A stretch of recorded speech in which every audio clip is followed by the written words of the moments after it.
자, 다음 소식은 말이죠. 어제 통일부가 사진을 공개하면서 또다시 새로운 논란의 한가운데 섰습니다. 3년 전에 있었던 탈북 어민 강제 북송. 이 강제라고 하는 말은 이번에 붙은 말이겠죠. 당시에는 북송을 했다. 그리고 이 북송을 했다는 사실도 사실은 그 즉시 알려진 게 아니라 통일부나 정부에서 먼저 선제적으로 공개한 것이 아니라 당국자가 누군가로부터 보고를 받는 듯한 문자 메시지나 메모를 통해서 언론에 알려진 겁니다. 이것과 관련해서 통일부가 지금 어떤 내용으로 어제 발표를 했는지 이번 북송 결정은 지난번에 북송 결정은 잘못된 결정입니다라고 이야기를 했습니다. 3년 전 통일부의 생각과 입장을 3년 만에 뒤바꾼 겁니다. 이번 통일부의 이야기 한번 들어보도록 하겠습니다.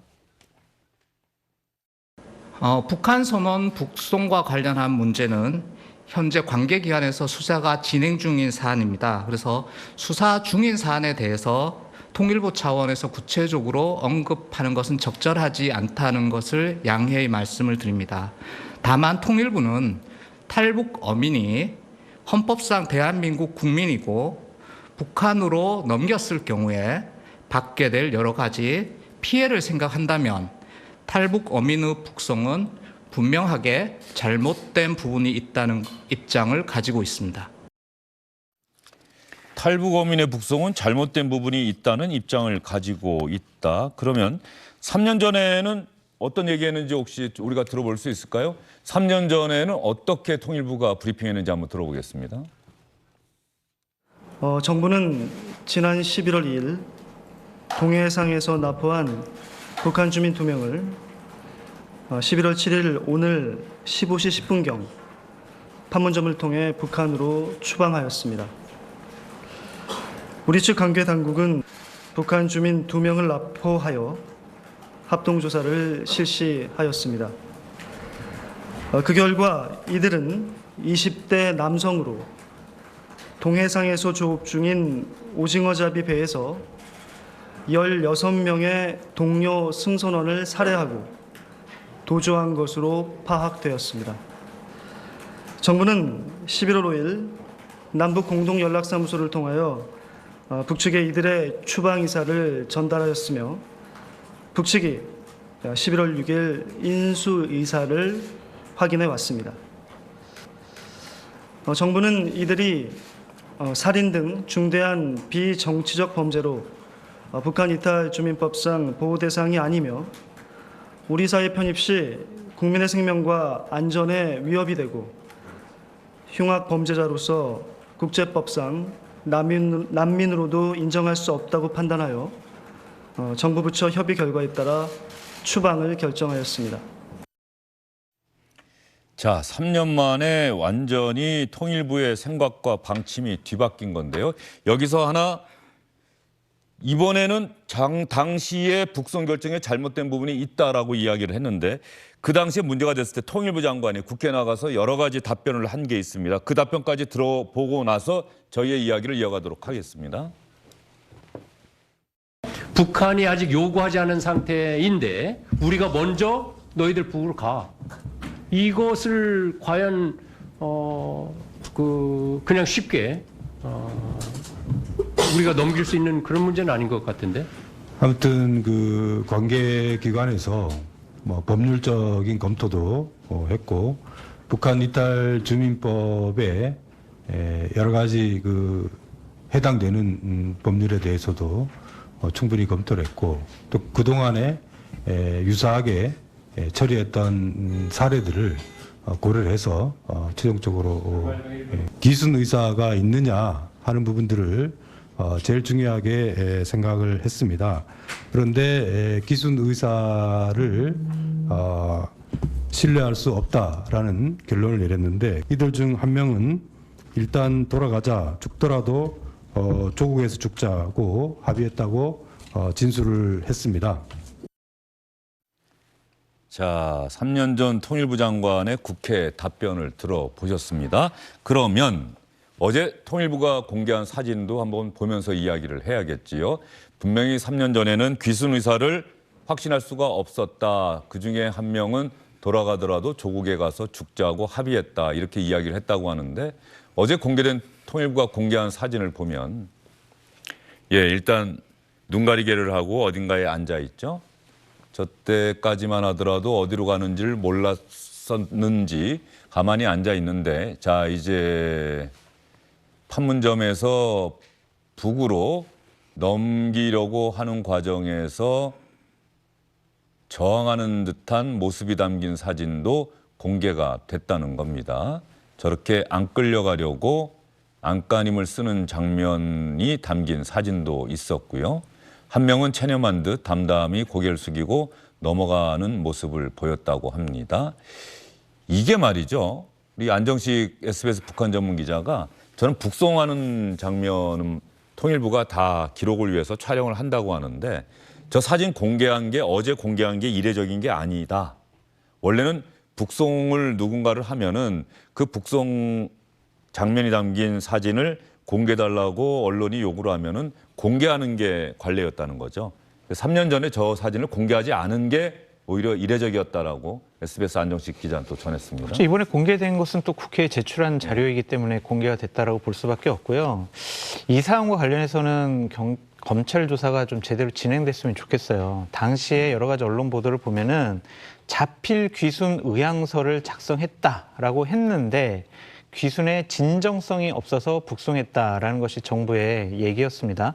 근데 저 사진들을 보면은 과연 저 사람들이 북한으로 되돌아가기를 원했느냐라는 것에 대해서 좀 의문을 제기할 수밖에 없고 저런 정부 합동 조사 같은 경우에는요 보통 두세 달 걸려요. 네. 그런데 3일 만에 북한으로 되돌려보겠다라고 북쪽에 연락을 해주고 그로부터 이틀 후에 되돌려보냈다는 것 자체가 상당히 문제가 있다라고 보여지고요. 저는 이 부분을 좀 말씀드리고 싶어요. 저 사람들이 정말 흉악 범죄자이기 때문에 대한민국에 있으면은 어떠한 상이 벌어질지 모르니까 다시 북으로 돌려보냈다?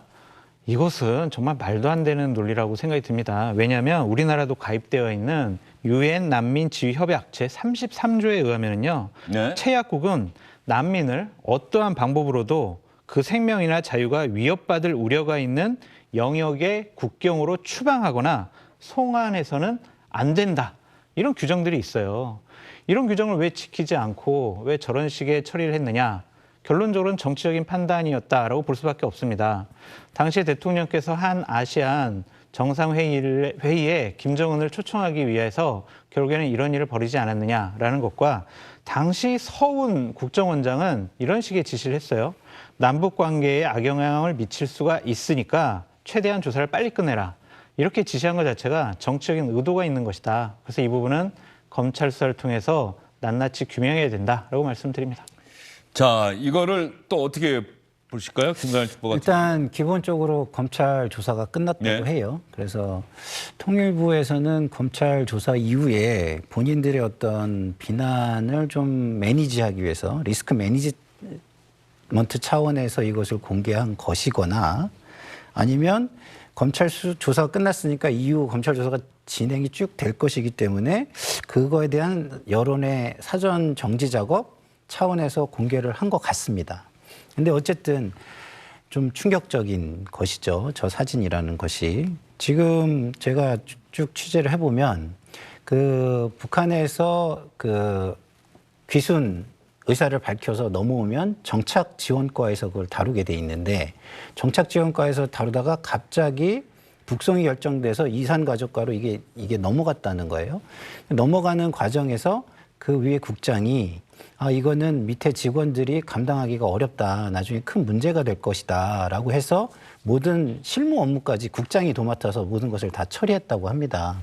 그러면 이게 과정으로 볼 때 정상적인 과정은 아니다. 이런 생각이 좀 들고요. 그런 차원에서 볼 때 뭐 제가 이런 얘기하는 게 적절치는 않을 수는 있습니다만 네. 그냥 평론가 입장, 국민의 한 사람 입장에서 말씀을 드리면 이거는 명명백백하게 좀 밝혀져야 될 부분은 좀 있다. 국가의 신뢰를 위해서도 그렇고 국민들의 어떤 그 알 권리 차원에서도 그렇다라는 말씀을 좀 드리고요. 그리고 지금 그 장성철 소장께서 말씀하신 부분에 대해서 좀 말씀을 드리면 북한 주민이 우리에게 오면 그거는 국민이에요, 국민. 난민이 아니라 국민입니다. 예. 그래서 그 국민은 보호 조치를 안 할 수 있다. 이 말을 저 국민들께서 좀 오해하실 수 있는데 보호 조치를 안 한다는 거는 귀순을 안 받아들인다는 의미가 아닙니다.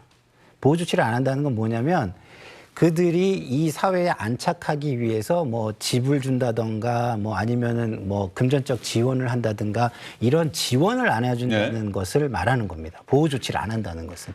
근데 과거에는 북한에서 살인자들이 많이 넘어왔을 때 보호 조치를 안 하긴 했지만 귀순을 거부하진 않았거든요. 그래서 전례에 비추어서도 좀 다른 사안이기 때문에 이 부분에 대해서도 충분한 해명이 좀 이루어져야 되는 부분이 또 있어요. 그래서 전 정권의 문제라 뭐 제가 말씀드리긴 좀 그런데 어쨌든 좀 객관적인 기관에서 한 번 정도 이것을 낱낱이 좀 살펴보고 그 정확한 후대 역사 속에 기록이 돼서 후대에서는 이런 일이 반복되지 않았으면 좋겠다. 아니면 정확한 기준을 가지고 처리가 됐으면 좋겠다. 이런 바람이 좀 생깁니다. 제가 유엔 난민협약을 말씀드린 이유는 두 가지인데 난민조차도 저런 식으로 추방을 하거나 외국으로 송환하는 것을 국제적인 협약으로 금지하고 있는데 북한 같은 경우에는 대한민국 국민으로 치부하고 있지 않습니까? 그런 사람을 다시 북한으로 되돌려보낸 것이 잘못됐다라는 말씀을 드리고요.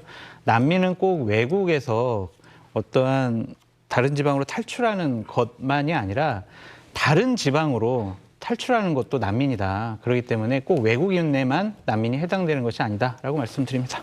하나만 예. 더 말씀드리면 귀순 의사를 판단함에 있어서 무엇을 가지고 판단했는가라는 것도 정확하게 다시 밝혀야 될 부분이라는 생각이 들어요. 귀순 왜냐하면, 의향서가 있대요. 네, 근데 신뢰할 수 없어서라고 발표를 하잖아요. 정책실장, 이상민 네. 정책실장이. 저는 그 부분도 좀 국가가 이렇게 쉽게 저렇게 신뢰할 수 없다라는 말을 할 수 있는 것인가. 그거에 대한 근거를 명확하게 이야기하지 않고 한 생명이나 인권이 어떻게 말살될지도 모르는 상황에서 그런 얘기를 할 수 있는가. 이런 부분도 저는 좀 개인적으로는 좀 의문이 들어요. 예. 그러니까 이 사안의 좀 파장이 상당히 이 외교안보 쪽 라인과 자칫 잘못하면 문재인 대통령까지 갈 수가 있다고 생각이 들어요. 왜냐하면 정의용 당시 안보실장 같은 경우에는 북한 어민 귀순이 사전 귀순 의사가 전혀 없었다 이런 식으로 얘기를 했고 윤건영 당시 국정상황실장 같은 경우엔 귀순 의도를 정확히 확인을 못했다라는 표현을 썼고요. 정현철 통일부 장관 같은 경우에는 11월 21일 날 무슨 얘기를 했냐면 김현철 통일부 장관? 네. 예. 외교 안보 쪽의 여러 가지 내용은 대통령께 보고도 하고 보고도 받고 해서 처리한다라고 얘기까지 했어요. 그렇다면 문재인 대통령께서 이 사안을 지시하지 않았느냐라는 것까지 자칫 잘못하면 검찰 수사가 확대될 수도 있다. 그래서 전 정권, 현 정권의 갈등의 폭발적인 하나의 아이템이 될 수 있다라는 것 때문에 상당히 우려스럽습니다. 저는 여기서 이 부분을 한번 생각을 해봐야 될 것 같아요. 통일부잖아요. 네. 문재인 정부의 통일부도 대한민국 정부의 통일부고 윤석열 정부의 통일부도 대한민국 정부의 통일부입니다. 지난번에 서해 공무원 피살 사건과 관련해서도 국방부와 해경이 당시의 판단을 뒤집었죠.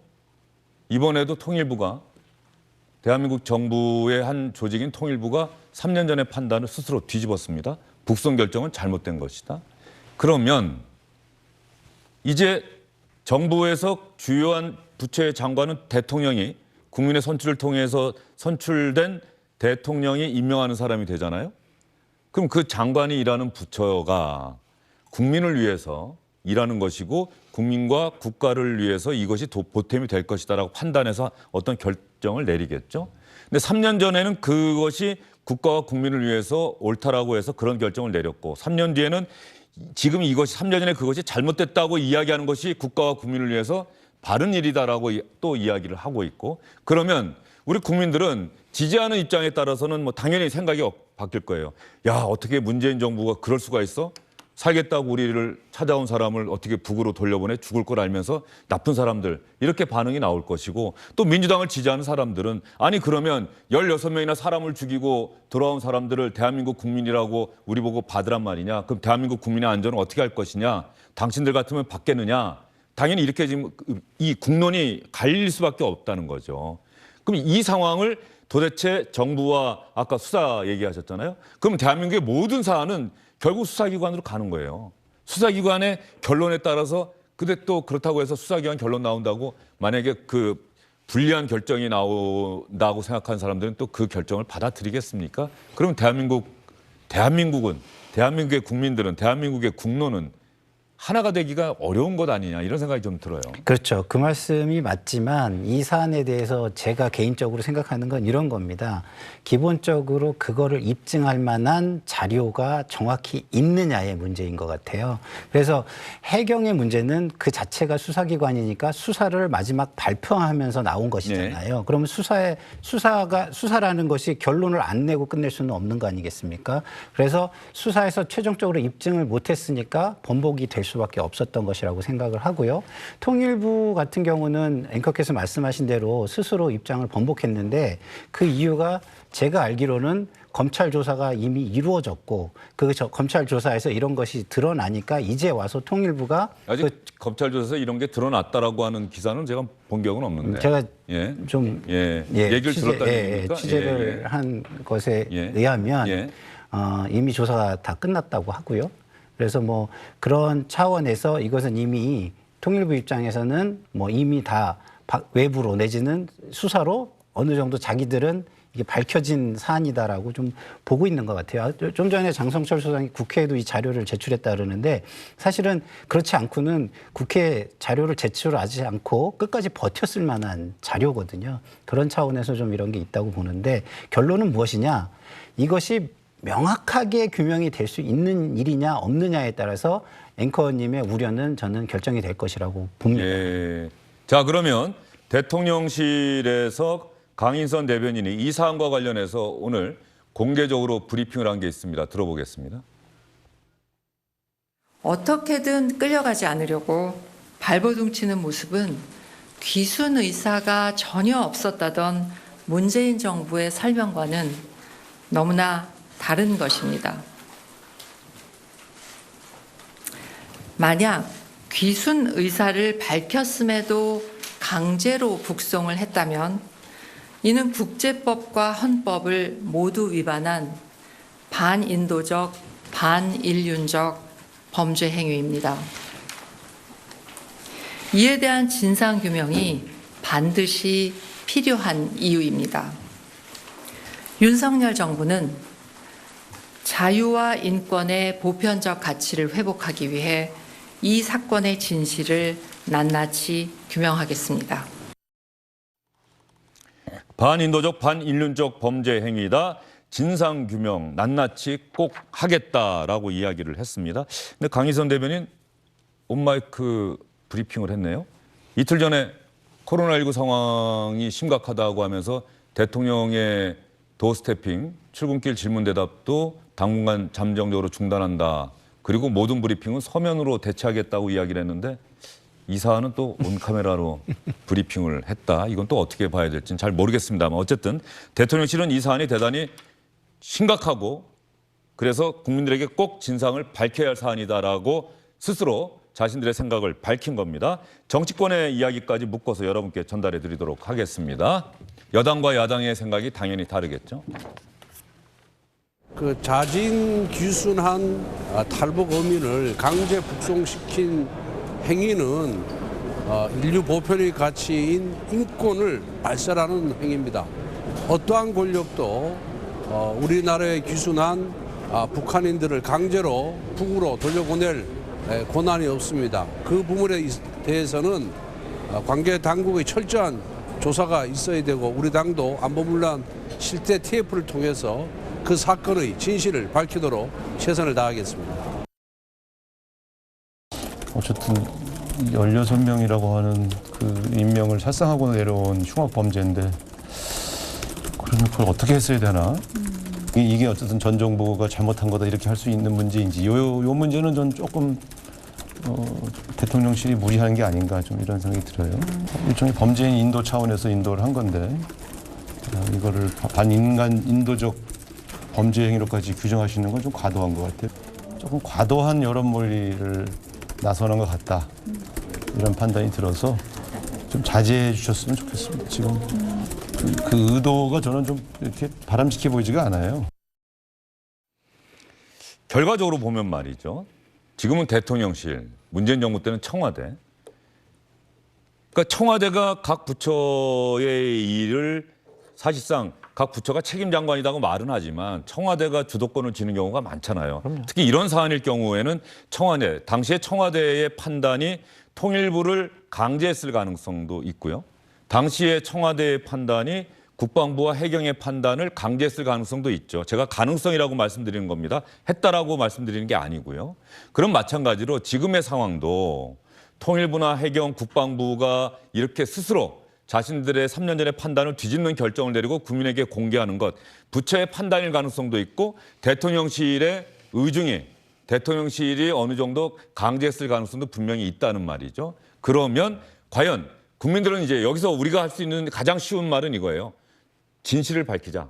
사실관계를 규명하자. 그러면 거기에 대한 판단이 가능할 것이다. 그러니까요. 말씀하신 대로 상대방이 반론을 제기할 수 없을 정도의 규명 입증 자료, 그렇죠. 규명 자료가 있어야만 하는 상황들입니다. 그렇지 않으면 정쟁으로 번질 수 있고 그 국민 통합은 굉장히 어려워질 수 있는 이슈가 된다라는 생각이 들고요. 이게 실제로 저도 이제 뭐 통일부 장관 비서관을 했기 때문에 나름의 이제 딥스롯이라고 하죠. 예. 안에 이제 내부 이야기를 좀 많이 들을 수가 있는데 그런 차원에서 좀 말씀을 드리면 아까도 제가 말씀을 드렸듯이 청와대 입장과 통일부 입장은 상당히 달랐다고 합니다. 3번 이상의 이것이 좀 아니다. 리스크가 너무 크다. 그리고 시간을 더 줘서 조사를 해야 된다. 이렇게 왜냐하면 처음엔 정착지원과에서 이걸 담당을 하니까 그 프로세스가 좀 더 이루어져야 된다라는 문제 제기를 꽤 했다고 그래요. 근데 이거를 북송을 결정하면서 갑자기 다른 과 업무로 넘어가게 되는 거죠. 이산가족과 업무로 넘어가면서 그때 청와대 입장과 통일부 입장이 굉장히 너무 다르기 때문에 그 당시에 담당 국장이 밑에 사람들을 보호하기 위해서 실무적인 것까지 본인이 다 처리를 했다. 이렇게 지금 얘기를 하고 있어요. 그렇다고 한다면 상당히 어떤 뭐 정권의 압력이 있을 가능성도 뭐 생각해 볼 수 있다. 이런 생각이 들고 지금의 현 상황도 뭐 진짜 순수하게 검찰에서 조사도 다 이루어졌는데 갑자기 이게 여론전 비슷하게 나오는 것을 제가 좀 보면 이것도 혹시 이걸 좀 약간 좀 더 어떤 정치적으로 정적을 좀 이렇게 누르고 본인들의 어떤 지지를 확보하기 위한 정치적인 의도가 깔려 있는 또 이런 것들이 많은 거 아닌가 이런 생각이 또 반대로도 들거든요. 그래서 이거는 제 생각에서는 지금 대통령실이 자꾸 입장을 낼 것이 아니라 검찰 조사가 이미 들어가 있고 통일부에 대한 검찰 조사가 끝났다고 하니까 그런 결과를 드라이하게 발표하고 반대 측에서 반론을 제기할 수 없을 정도의 그 자료들을 공개하거나 입증 증거들을 공개해서 그 반론에 넘어서는 어떤 결과를 발표하고 승복시키고 이해시키는 게 중요하다 이런 생각이 듭니다. 정부 당국자들이 어떤 하나의 정책을 결정한다든가 대응책을 결정하고 그러면 당연히 국민으로부터 위임받은 권한을 사용해서 하는 것인데 그것이 반인류적, 반인도적인 범죄 행위다라는 결론이 나온다고 한다면은 이건 책임도 져야겠죠. 법적인 책임까지 당연히 져야 하는 것이고 또 많은 경우에 어떤 정책적 판단에까지 지금의 정부와 생각이 다르다는 이유로 사법적 잣대를 들이대게 되면 앞으로 어떤 정부가 자신 있게 자유롭게 일할 수 있겠느냐는 반론도 또 존재할 수 있는 것이고요. 장석철 소장의 생각은 사실 규명이 반드시 필요하다는 것 이외에 또 어떤 말씀? 좀 씁쓸한 부분이 있어요. 그러니까 통일부라는 공적기관이 정권이 바뀜에 따라서 자신들의 입장을 다르게 낸다라는 것 자체가 국가기관에 대한 국민의 신뢰성 문제로까지 확대될 수 있다라고 보여집니다. 그래서 자꾸 이런 것들을 정권이 바뀜에 따라서 전임 정권 했던 것들을 잘못한 것을 들춰내가지고 이러한 관례들이 있는 것은 상당히 좀 부적절해 보이는데 반면교사 삼았으면 좋겠어요. 앞으로 이런 일 정말 다시 벌어지지 않았으면 좋겠습니다. 장관으로 임명된 사람들 그리고 또 그 부처에서 원래부터 오랫동안 일해왔던 사람들이 대통령실이나 청와대, 대통령실에서 이러저러한 지시가 내려졌거나 그 판단은 우리가 이미 다 끝냈으니까 당신들은 따르기만 하세요라고 얘기를 들었을 때 우리가 보기에는 그 이야기를 그대로 한다고 하더라도 문제가 없다고 판단되면 따르는 것도 괜찮겠지만 이게 법적으로 문제가 된다거나 나중에 정권이 바뀐 다음에라도 또 오랜 시간이 흐른 뒤에라도 이것은 우리가 알지 못한 진실이 드러날 것이다라고 한다면 그 지시에 따르지 말아야 한다. 그게 공직자의 자세다. 네. 그 생각이 드네요. 네. 저는 이제 국민을 위해서 그런 분들이 좀 발탁이 돼서 일해 주시면 얼마나 좋겠어요. 근데 대부분의 사람들이 자기 욕심 때문에 그 자리에 간 사람들이 많아 보이는 그런 지점들이 많이 목격이 돼서 좀 안타깝고요. 말씀하신 대로 공무원들은 그야말로 정책 결정자들이 결정한 걸 시켰는데 안 할 수가 없는 겁니다. 솔직히 얘기해서. 예. 그래서 그런 부분이 참 뭐 제도적으로라든가 어떻게 좀 개선될 수 있는 부분이 뭐 충분히 좀 논의가 돼서 이게 근본적으로 개선이 돼야지, 그렇지 않고 정권이 바뀔 때마다 그 힘이 이용이 돼가지고 그때그때 이렇게 막 그 힘에 의해서 좌지우지 된다? 그럼 국민들은 제가 볼 때는 계속해서 좀 약간 불행한 어떤 역사를 맞이하게 될 것 같다라는 생각이 듭니다. 네. 두 패널 분들의 이야기에 우리 시청자분들께서도 많이 공감하셨으리라 생각이 듭니다. 두 분과는 여기서 인사드리도록 하겠습니다. 수고 많으셨습니다. 감사합니다. 안녕하십니까, 주영진입니다. 더 많은 뉴스와 라이브 이벤트를 보고 싶으시다면 화면 오른쪽을 눌러서 구독해 주시기 바랍니다. 저희 SBS 앱을 다운로드 받으시면 뉴스 속보 알림도 받아보실 수 있습니다. 텔레비전으로도 SBS 뉴스, 유튜브로도 SBS 뉴스 잊지 마시기 바랍니다.